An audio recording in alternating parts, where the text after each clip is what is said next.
Hey guys, welcome back to the channel. So we're going to have a brand new review for Spider-Man Brand New Day. Now, before I get into talking about this movie, if you have not seen it yet, now's your chance to back out because there will be plenty of spoilers. I'm going to talk about the characters, some of the reveals, some of the cameos in this movie. And so now's your chance to back out from spoilers because as a Spider-Man fan, I tried so desperately to avoid social media Thursday morning until I could get to the theater to see it because there's just so much spoiled these days, especially on social media, especially if you're on the big three Facebook, Instagram, or YouTube. Whenever a major film like Spider Man comes out, you will see spoilers pretty much immediately, even if you don't really follow related pages or content on those social media platforms. A movie like Spider-Man is big enough, you're going to get spoilers regardless. So anyway, now's your chance to back out. But if you still want to see this video and hear me talk about Spider-Man, just kind of geek out on some of the characters and the fun stuff in this film, then welcome. Now, what I do for most videos, if it's a movie that's part of a franchise, I usually try to show you guys the movies I have from that franchise's collection. And so I have several Spider-Man movies. Of course, I think I have all the live action Spider-Man movies. I don't have all of the Sonyverse, so I just didn't really include it in this video. I'm just not going to include it. I do have the Venom movies, and it's hard to say because those are kind of it's Venom's more connected to Spider-Man, I feel, than some of the others, only because Tom Holland's Spider-Man, even if just by picture only, did technically kind of sort of appear in the Venom movies. So it's the only ones where Spider-Man appears, and so it just kind of, I don't know, the Sonyverse, that's for a whole nother video, a whole nother time. But for Spider-Man, let me show you guys what I got. So, of course, Tobey Maguire was one of our first live-action Spider-Man. I know there was technically another technical version before, but this is, Tobey Maguire is considered the first as far as like the mainstream movies are concerned, so he's the one I consider the first. So I'm going to show you guys. So I have the Blu-ray Digibook, which is pretty cool, this collection. So this is his movies, and I just love the artwork because it kind of has all the villains as silhouettes on the front. I just really love the cover, and then of course on the back, it's got some images from the trilogy. And so if you open it up on the inside, you got all these images from the movie. So the Digibook their Digibook collections are always super cool, and of course you got the discs back here as well. So this is this copy, but of course I have it on Blu-ray. They did make a 4K version of this. I just couldn't get my hands on it. By the time I was trying to look for it, it was sold out, and I couldn't find it for a fair price. So I'm just like, okay, I'll just be happy with this until they did release an official 4K Spider-Man trilogy. So it's weird. Now this came in. This copy's fine, but it's really weird because you can see it more on the back than the front. But I had a couple different copies come in where the back was just kind of, I don't know, it was just bent. I know, which is kind of weird. It's such a useless complaint, but it was just weird that it was on like 3 copies of this movie. Even when I found this in stores, some local movie shops, it was the same thing where inside the film, it was kind of like that. So I don't know, just some weird that I noticed, but having it in 4K is really cool. Like I said, not being able to find the Digibook version for a fair price, having this is incredibly awesome. Plus, this was a very fair price as well. I mean, I think it was like probably like 40 when I paid for it. I think it was 50 for a while, but I bought it on sale, so it was a pretty good price. And then moving on, this I believe was a Walmart exclusive set. I think so. I think it was Walmart. So this has 5 Spider-Man. So this has the first 3 with Tobey Maguire and the 2 with Andrew Garfield. So let me see. I can just go and take this out to show you guys. Because it's got both steelbooks in here, which is something for you guys to know. If you want Spider-Man steelbooks, if you don't pre-order them when they're announced, good freaking luck, because they're like $100 or more. It's like damn near impossible to find a Spider-Man steelbook that has already been released. So here we have Tobey Maguire with the red spider symbol, which is really cool. And then here we have Andrew Garfield, which is really, really cool. I love the blue. I love the color, I think, a little bit more as far as the artwork for a steelbook is concerned. So this is an incredible copy. I'm going to put this back here So we're going to try and not take too long. Now speaking of steelbooks, brand new day on Amazon, you can pre-order the steelbook because they're going to make one. There's no official artwork to show you guys yet. It's just the image on Amazon is just the basic movie poster for it. But you can pre-order the steelbook right now. So if that's something you're wanting to get your hands on, it is available at least on Amazon.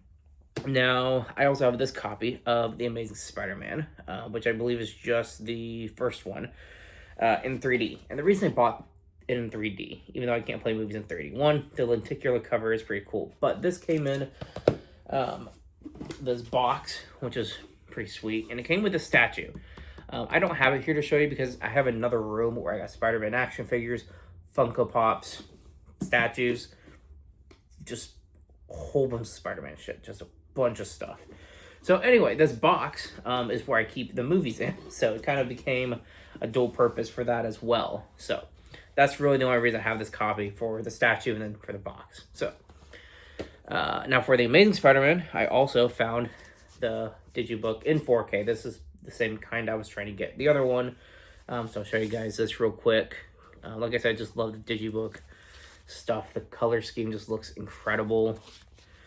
I just always thought this stuff was just really cool. So got this in 4K.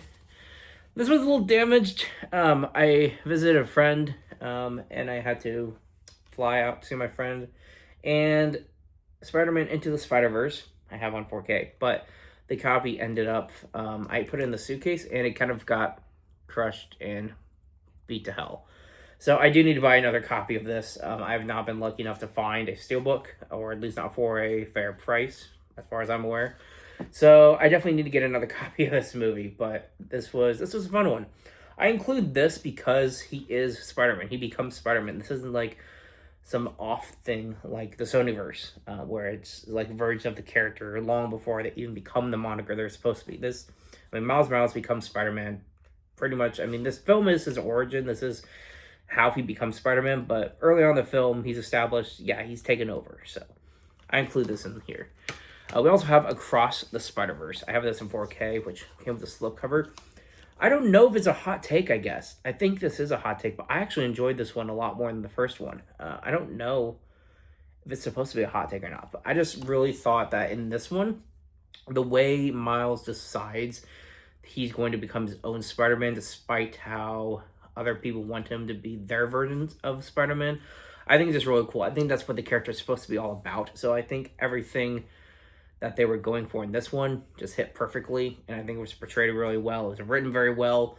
The Spot was an incredibly rented villain because, as the joke toward early on the movie is concerned, you know, where they call him the villain of the week, he's like, well, no, I'm not going to prove it to you. Well, he sure as hell proves it to them. I mean, he became one of the best villains, I think, toward the end of the film. So it was incredible. So yeah, I include these in my Spider-Man movies collection. So that's the last one besides Tom Holland's movies. So now I'll move on to that. I do have the Homecoming Steelbook. Now, this I found, I believe, I forget where I found it, but I found this physically in stores. There's no way I attempted to order this online. This one is supposed to look like a comic book. You open it up and it's got that picture on there, which is pretty sweet. So this is Blu-ray, that's not a 4K. However, I know they make, I think, some 4K steelbooks, but Tom Holland's steelbooks, there's plenty for Homecoming and Far From Home that were foreign copies or, you know, copies from another region. And so there's just multiple steelbooks for Tom Holland's movies, and they're really hard to get your hands on. But I did get lucky enough to pre-order the Far From Home steelbook, which was pretty cool. So I got that. This is pretty cool. I really love the artwork on here. We got this on the back. So I just thought it was really cool. So I got this. I pre-ordered this at Best Buy when it came. I think this was Best Buy exclusive. And so now we have No Way Home, one of my favorite Spider-Man movies for obvious reasons. I think it's mostly everyone else's reasons. The nostalgia just was super fun. And yes, we acknowledge it is nostalgia bait, but it was so much fun. And so for this one, I don't know why I got so many copies, but I have Spider-Man No Way Home in 4K right here. And I didn't stop there. I also have No Way Home the Target only version, which came with like character cards in there. That was pretty cool. Um, and you know, I didn't stop there. I also got the Walmart one, which is pretty cool. Now this copy, I really love this artwork. This artwork or this poster, whatever you want to call it. This is my favorite just because this scene was, I think, one of the best in the movie. So now that we've established the movies, I'm going to go ahead and put these to the side because for a brand new day, there's all kinds of theater merch. I couldn't afford to buy all of it if I wanted to, but from Cinemark here is one of the tins. So it's got a lot of characters and images like from the movie, but it's sort of in comic style. So I think the tin was really cool. And I had to get something ridiculous, so I got the popcorn bucket. They have this at Cinemark, which is kind of insane how this is a popcorn bucket and a cup. I don't know if you see, you got the straw in here for a cup, but you can't, it doesn't raise. So I guess you just have to like put it up to your mouth. I mean, the drink portion of this is not functional at all, but you know, this is a good shelf sitter. It's a good prop for the collection. So, okay, now that's enough. All right, so we're 10 minutes in the video just talking about the movies.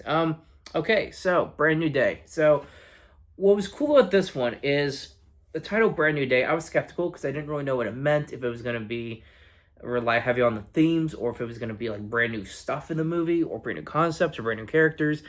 And I guess it's a little bit of everything. I think the biggest takeaway leaving the theater is this one definitely felt like this Spider-Man compared to the rest of them, of all the other live-action Spider-Man movies.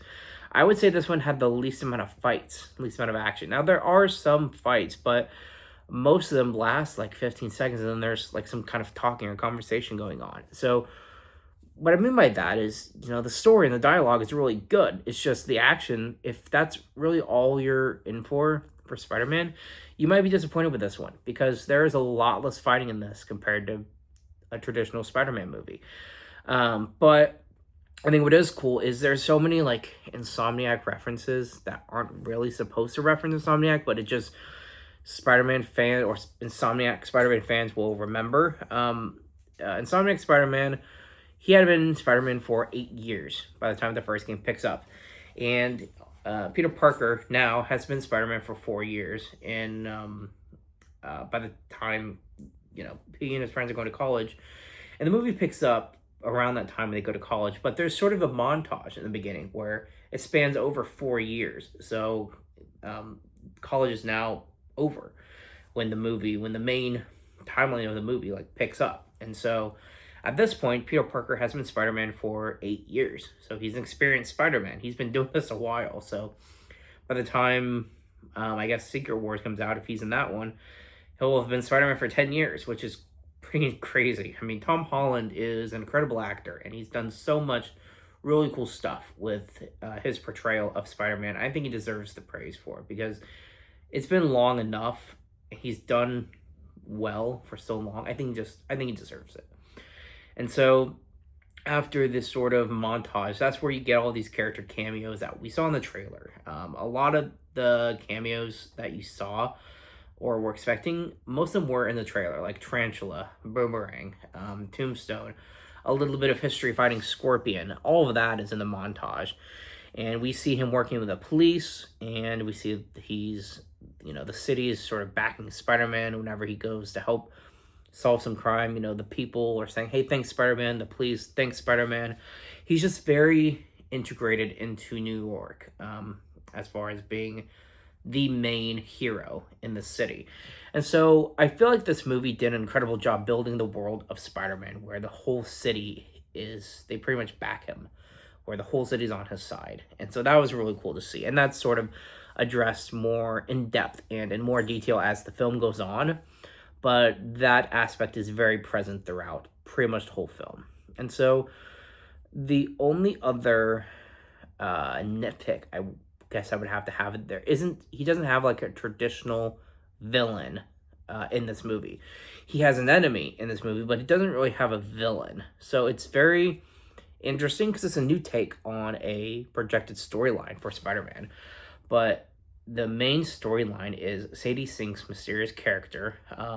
There is some sort of mind control involved that is going after Damage Control and trying to learn some secrets from Damage Control. And so Peter Parker is trying to fight this telepath, pretty much. And he's trying to struggle to figure out why or how he can fight her. And he's basically, for lack of a better term, his abilities and powers are evolving. And he's freaking out. He thinks it's bad. He thinks it's going to have consequences. And he's trying to suppress the new abilities. And that's where Bruce Banner has his cameo in this movie, where he serves a purpose because the gauntlet on his hand that suppresses, I guess, Savage Hulk is what we're calling it, that suppresses that version of Hulk, so he can keep Smart Hulk if he wants, so he can gain Hulk's abilities without letting the monster take control.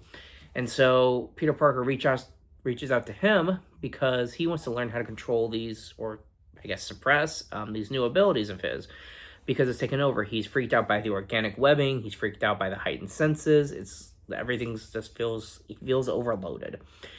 And so he also has another cameo early on in the film is Yelena, the new Black Widow. She actually cameos to give him information a little bit on Damage Control, or this new threat that he's going after. So it's cool because the way I see it is Peter Parker now. Of course, if you saw Thunderbolts, Yelena has become part of the new Avengers. And so he sort of has an in with the new Avengers. With Hulk, he has an in with the old Avengers. He's sort of allies with Damage Control as well. So he's sort of building partnerships with all these multiple different teams, which I think is really cool. And so as the movie is moving along, a lot of the plot is trying to take down Sadie Sink's mysterious character. When he finally does find out her identity, it's big shocker, it's Jean Grey. And so it's interesting because this is the first we're seeing a mutant put into a Spider-Man movie. So to have that mix is pretty cool. I can't really say she's the first mutant because I can't even remember the order anymore. But I know Professor X in Multiverse of Madness was supposed to be the first, I guess there's some sort of delivery. We have Professor X from Multiverse of Madness was supposed to be the first mutant in the MCU. But then we also have Namor is supposed to be the first mutant in the MCU. But then Miss Marvel, I guess, is supposed to be the first mutant. But then doesn't Scarlet Witch kind of count? But then I guess she doesn't. But then doesn't her brother count? But I guess he doesn't. And now we have Jean Grey. And so I think the constant back and forth with X-Men / mutants in these movies, I wish they can just establish one finite timeline for it all. But I guess if you want to talk about the in-universe timeline, as far as who would be the oldest, I guess Namor would technically be the first mutant in the MCU. So that aside, we have Jean Grey now, and obviously Sadie Sink is a younger actress, so we're having someone closer to Spider-Man's age play this new popular character versus, in the original movies, you had someone closer to Wolverine's age, or at least, Hugh Jackman's. So we're having a younger cast being built for X-Men, and so, or at least that's how it's starting out.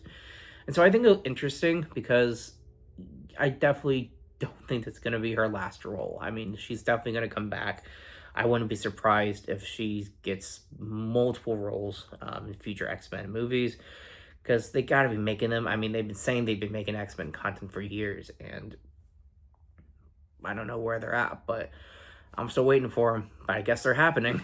And so as Spider-Man finds out this is Jean Grey, and he finally finds out a way to defeat her, he ends up using the same power or same abilities that suppress his own powers to suppress anyone's powers. So that suppresses hers long enough for Damage Control to take her into custody.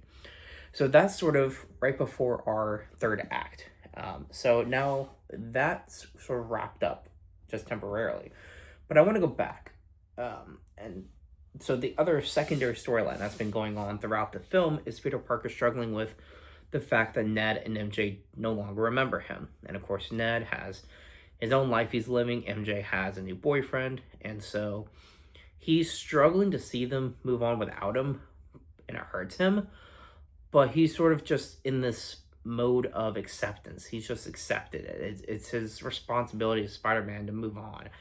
And so there are a lot of sequences where we get a lot of storyline where he wants them to remember or things maybe they could remember, because Jean Grey gets into Peter Parker's mind and realizes his identity and remembers and knows about MJ. So she's sort of threatening him with that. And so she's going after MJ. And as Peter Parker goes to MJ and gets her to safety, he thinks, not realizing that Jean Grey is still mind controlling her. She uses MJ to tell Peter, hey, I remember you. Let's make up. And Peter, I mean, Tom Holland has a great acting display in this sequence, even though for the character, it's just yanked away because obviously Jean Grey reveals to him, hey, why don't you just be with her? It's what you want. Then that lets him realize, oh, this is Jean Grey. And so MJ, throughout the movie, now we're skipping ahead, throughout the whole movie, she never discovers who he is, or she never remembers who he is. She does find the note that he left for her, or had meant to give to her when he goes to fight. And he comes back to the base where she's being protected and she sees the note. So they have a conversation about it where she basically says, it seems like this girl really loved you, but that's not me and I just don't. And so we kind of have this sad moment for Peter, but as he takes her home, she says, hey, just come meet Ned. And they connect instantly. So he kind of gets his best friend back, even though he doesn't even remember him. And so that's sort of the silver lining to it all. But MJ tells him, hey, when I was mind controlled, I don't remember any of it. So now he knows that the leader from Damage Control, who was mind controlled by Jean Grey, lied to him about it. So Peter Parker now knows, oh, I messed up. I got to go to Damage Control and help Jean out. And so at this point in the movie, Jean Grey is discovering her abilities are much stronger than she thought they were. She's discovering new ways to expand her powers, and she's using it on Damage Control. And she's taking hold over like half the city. And of course, Spider-Man's unaffected. But she's using the assets at Damage Control to sort of fend Spider-Man off, to hold him back as long as she wants so she can deal with the leader of Damage Control. And when Spider-Man eventually gets to her, the whole bit throughout this movie is she can't control him. And it's always been bothering her throughout this movie. And Peter Parker, when he finally comes face to face with her, after all of this climax and a cool fight between him and Hand Ninjas, who are just back at Damage Control assets, we don't really know why. That's just what we're accepting. And so as he finally comes face to face with Jean Grey, he says, hey, look into my mind. Just go ahead and do it. So she's like, okay. And she sees a memory of him with Aunt May, where this is basically, I think, this is the kind of scene that would normally bother me, but I think because it's Spider-Man, I'm a little bit more biased to it. The way the scene panned out, I felt like it was really perfect for these characters. Aunt May is basically giving a speech to Peter, where Jean Grey, in this memory, she's the one that Aunt May's talking to because she's the one on the receiving end of her message. She's basically saying you're going to have these powers and things are going to get hard, but you always have to remember who you are. That's the gist of this scene. And it's emotional for her because Jean Grey doesn't have anyone, not anymore, after she learns what Damage Control did to her sister. But Peter Parker is now there in the memory too and says, hey, you have me. You have a friend.